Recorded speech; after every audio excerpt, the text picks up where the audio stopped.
आज की क्लास में हमें बात करनी है एडजेक्टिव के बारे में। तो एडजेक्टिव क्या होते हैं, उनका यूज़ हम कहाँ पर करते हैं और इन्हें हम कैसे पहचानते हैं, इनके कितने प्रकार होते हैं। आज के टॉपिक में हम इन सभी चीज़ों के बारे में बात करेंगे। तो सबसे पहले बात करते हैं एडजेक्टिव क्या होते हैं। एडजेक्टिव को हिंदी में हम विशेषण कहते हैं, जिसका अर्थ होता है विशेषता बताने वाला। तो हमें जानना यह है कि आखिर किसकी विशेषता बताता है। जैसे मान लीजिए आपके सामने कोई सेंटेंस दिया हुआ है, Ram is a boy, Ram एक लड़का है। कोई प्रॉब्लम नहीं है, राम एक लड़का है। लेकिन यहाँ पर क्या आपको लग रहा है कि कोई विशेषता बताई जा रही है? बिल्कुल नहीं। लेकिन अगर हम यहाँ लिख दें Ram is a good boy, या अगर हम यहाँ लिख देते Ram is a poor boy, तो यहाँ पर ये जो गुड या पुअर होंगे ये राम की विशेषता बताएंगे। किसकी विशेषता बताएंगे? राम की। और राम क्या है? एक नाउन है। तो राम की जब ये विशेषता बता रहे हैं तो ये क्या हो गए? विशेषण। दूसरे नंबर पर बात आती है ही इज इंटेलिजेंट। यहाँ पर देखिए वह कैसा है?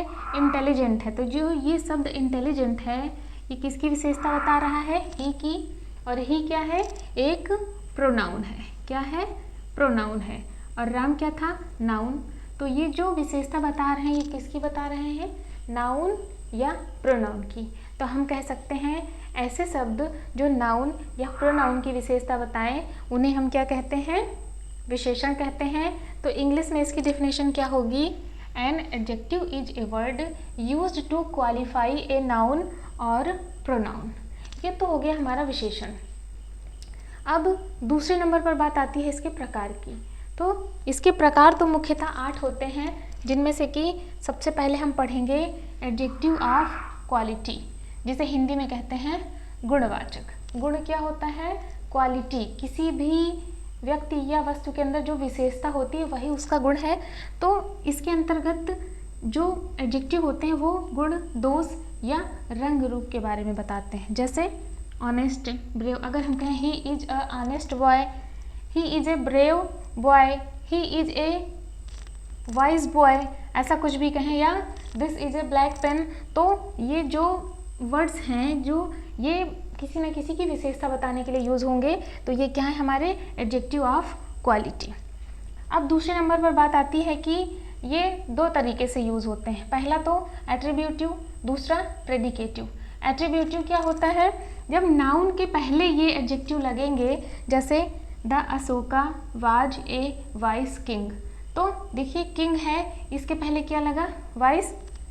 तो ये वाइस जो है ये क्या है? नाउन के पहले आ रहा है। तो जब नाउन के पहले ही आएंगे तो इन्हें हम क्या कहते हैं? Attributive use.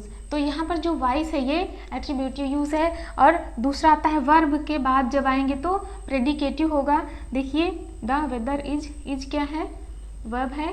और ये प्लीजेंट क्या है? सुहाना। द वेदर इज प्लीजेंट, मौसम सुहाना है। तो ये वर्ब के बाद जो एडजेक्टिव आ रहा है प्लीजेंट क्या, सुहाना क्या है? विशेषता बता रहा है किसकी? वेदर की। तो अब वर्ब के बाद आ रहा है तो यहाँ पर ये है क्या? Predicative use. तो ये हमारा हो गया एट्रीब्यूटिव और प्रेडिकेटिव, याद रखिएगा। अब दूसरे नंबर पर आता है प्रॉपर एडजेक्टिव, जिसे हिंदी में कहते हैं व्यक्तिवाचक। तो व्यक्तिवाचक संज्ञा आपने पढ़ा है, तो उसी से ये बनता है।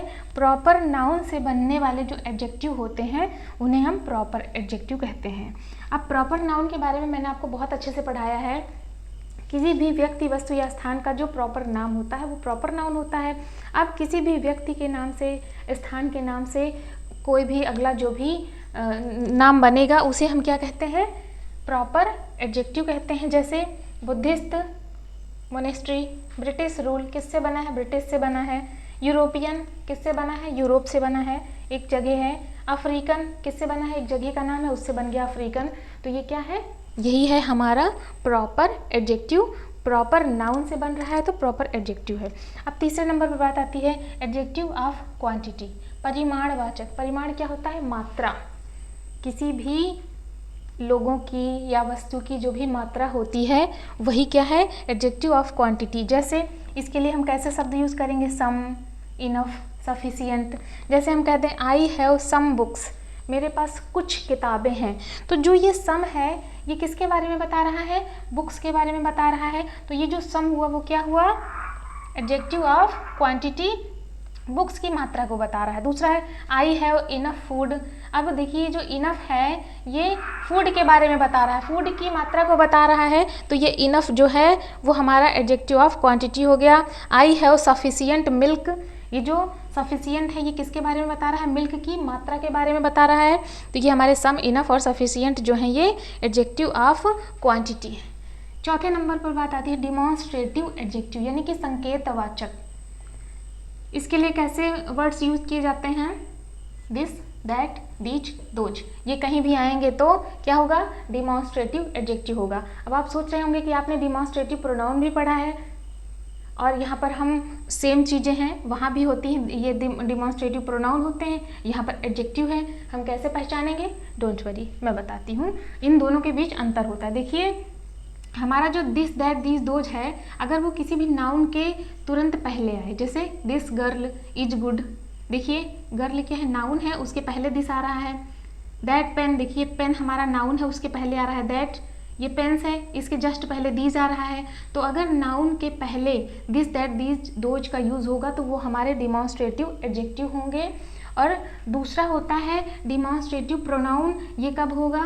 जब ये दिस, दैट, दीज, दोज के तुरंत बाद हमारी वर्ब आएगी। जब उसके बाद वर्ब आए तो आपको समझना है कि ये प्रोनाउन है, क्योंकि प्रोनाउन के तरीके यूज होंगे ये। और यहाँ पर क्योंकि ये विशेषता बताएंगे तो नाउन के तुरंत पहले आएंगे। तो दिस गर्ल इज गुड, यहाँ देखिए this is a good girl. यहाँ पर दैट पेन इज न्यू, यहाँ पर दैट हमारा एडजेक्टिव है। That is a new pen, यहाँ पर प्रोनाउन है। दीज पेन्स आर ब्लैक, यहाँ देखिए नाउन के पहले आ रहा है, एडजेक्टिव है। These are black pens verb के पहले आ रहा है, तो क्या है? हमारा प्रोनाउन है। समझ गए? क्लियर? 5वें नंबर पर आता है डिस्ट्रीब्यूटिव एडजेक्टिव, वितरण सूचक। अब ये क्या है? यहाँ पर ईच, एवरी, आइदर, नाइदर ऐसे शब्दों का प्रयोग होगा, तो आपको जानना है कि ये डिस्ट्रीब्यूटिव एडजेक्टिव है। अब देखिए डिस्ट्रीब्यूटिव प्रोनाउन भी आपने पढ़ा है, यहाँ भी कन्फ्यूजन है आपको कि डिस्ट्रीब्यूटिव प्रोनाउन कैसे जानेंगे कि प्रोनाउन है या एडजेक्टिव है। तो इसके लिए भी आप ध्यान से देखिए। देखिए जब मैंने डिमॉन्स्ट्रेटिव प्रोनाउन पढ़ाया था तो मैंने आपको बताया था कि वहाँ पर हम जो है ईच ऑफ द का यूज़ करते हैं। Each of the, every of the, either of the, neither of the लगता है। और यहाँ पर क्या है? ईच के तुरंत बाद ही नाउन आएगा। Each boy took the test, each candidate is honest, देखिए यहाँ ईच के तुरंत बाद नाउन आ रहा है, ईच के तुरंत बाद नाउन आ रहा है। Every boy is present today, प्रत्येक विद्यार्थी उपस्थित है आज। तो एवरी बॉय नाउन के जस्ट पहले एवरी आ रहा है। यहाँ आप देखेंगे ईच ऑफ द, यहाँ पर ईच, एवरी, आइदर, नाइदर के तुरंत बाद नाउन नहीं आएगा, बल्कि ज़्यादातर आप ऑफ द का यूज़ देखेंगे, नाउन बाद में आता है। तो जब ईच, एवरी, आइदर, नाइदर के बाद जब आपको कोई भी नाउन ना दिखे बल्कि कोई और वर्ड दिखे तो आपको समझ जाना है कि ये हमारा क्या है? ये हमारा डिमॉन्स्ट्रेटिव प्रोनाउन है। ये इन दोनों के बीच का अंतर है। 6वें नंबर पर है हमारा एडजेक्टिव ऑफ नंबर, संख्यावाचक। तो संख्या जानते हैं या तो निश्चित होगी या फिर अनिश्चित होगी। तो संख्या के आधार पर ये दो प्रकार के होते हैं। पहला है डेफिनेट, यानी कि जिनकी संख्या निश्चित हो, और दूसरा है इनडेफिनेट, जो संख्या निश्चित ना हो। जैसे 5 बॉयज़, ये क्या है? निश्चित है, तो डेफिनेट है। 5th क्लास गिन सकते हैं इसे हम, ये निश्चित है, डेफिनेट। अब फ्यू बॉयज़, कुछ लड़के, या फ्यू गर्ल्स, कुछ लड़कियाँ, तो कुछ की कोई संख्या तो होती नहीं है, निश्चित नहीं है कितने हैं, तो ये आएंगे इनडेफिनिट में। दूसरा है सेवरल, मीन्स कई, कई boys, several boys, several girls. तो सेवरल जो है ये भी निश्चित नहीं है, तो इसलिए ये इनडेफिनिट है। तो ये हो गया हमारा एडजेक्टिव ऑफ नंबर, जिसके अंतर्गत दो आते हैं, डेफिनिट और इनडेफिनिट। 7वें नंबर पर है इंट्रोगेटिव एडजेक्टिव, प्रश्नवाचक। यहाँ पे व्हाट, विच, हुज जैसे शब्द यूज़ किए जाते हैं एज ए एडजेक्टिव। तो जैसे देखिए एक सेंटेंस है विच रूम इज हर्स, तो यहाँ पे जो विच है ये किसके बारे में पूछ रहा है? रूम के बारे में पूछ रहा है तो ये जो व्हिच है इंट्रोगेटिव एडजेक्टिव है, रूम से पहले लगा हुआ है, किसी नाउन से पहले लगा हुआ है तो ये एडजेक्टिव है। उसके बाद है हुज बुक इज दिस, तो यहाँ देखिए बुक क्या है, एक नाउन है, उससे पहले लगा हुआ है हुज, तो यहाँ पर हुज जो है ये एडजेक्टिव का काम कर रहा है। तो इस तरीके से हमारा जो है व्हिच और हुज नाउन के पहले लग करके क्या कर रहे हैं, इंट्रोगेटिव एडजेक्टिव का काम कर रहे हैं। अब देखिए हमारा इंट्रोगेटिव प्रोनाउन भी होता है, एडजेक्टिव भी आप देख रहे हैं, यही शब्द इंट्रोगेटिव प्रोनाउन में भी हम यूज़ करते हैं, लेकिन इन दोनों के बीच थोड़ा सा अंतर है, ध्यान से देखिएगा।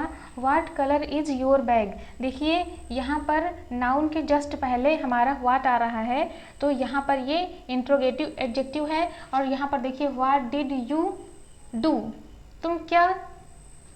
तुमने क्या किया, व्हाट डिड यू डू। तो देखिए यहाँ पे ये जो हमारा व्हाट है, ये जो इंट्रोगेटिव जो ये शब्द है, ये कहाँ किसके पहले आ रहा है, वर्ब से पहले आ रहा है, तो ये प्रोनाउन होगा। तो जब वर्ब से पहले विच व्हाट हुज का यूज होगा तो वो इंट्रोगेटिव प्रोनाउन होंगे, और नाउन से पहले अगर उनका यूज होगा तो वो इंट्रोगेटिव एडजेक्टिव होंगे। जैसे व्हिच पेन इज योर्स, यहाँ पे देखिए ये नाउन है पेन हमारा, और नाउन के पहले व्हिच लग रहा है तो ये इंट्रोगेटिव एडजेक्टिव हुआ, कौन, व्हिच। और यहाँ व्हाट इज योर नेम, यहाँ पे जो हमारा व्हाट है वो वर्ब से पहले आ रहा है तो प्रोनाउन है। तो इतना जरा सा अंतर है कि अगर वर्ब से पहले आएगा व्हिच व्हाट हुज तो क्या होगा, प्रोनाउन हो जाएगा, और अगर नाउन से पहले आएगा तो इंट्रोगेटिव एडजेक्टिव हो जाएगा। इतना जरा सा अंतर आपको ध्यान देना है, तो आपको कोई भी प्रॉब्लम नहीं होगी। और सबसे लास्ट है 8वां पॉसेसिव एडजेक्टिव, जिसे हम हिंदी में कहते हैं संबंधवाचक। नाम से ही पता चल रहा है कि ये जो है किसी से संबंध बताते हैं। ये पॉसेसिव एडजेक्टिव जो है ये किसी से संबंध बताते हैं। जैसे माई बुक, मेरी किताब, आवर क्लास, हमारी क्लास, योर पेरेंट्स, तुम्हारे माता पिता। तो देखिए माई बुक, इन दोनों के बीच का ये क्या बता रहे हैं, संबंध बता रहे हैं। दियर हाउस, यहाँ पे संबंध बताया जा रहा है, तो ये पॉसेसिव एडजेक्टिव हैं। इस तरीके से हमारा ये जो एडजेक्टिव है वो इनके प्रकार इतने ही थे। आई होप आपको क्लास समझ में आई होगी। अगर वीडियो अच्छी लगी हो तो लाइक कर दीजिएगा, और मिलिएगा नेक्स्ट क्लास में। अगर आप चैनल पर नए हैं तो ऐसी ही और वीडियो पाने के लिए चैनल को सब्सक्राइब कर लीजिए। मिलते हैं कल, तब तक के लिए नमस्कार।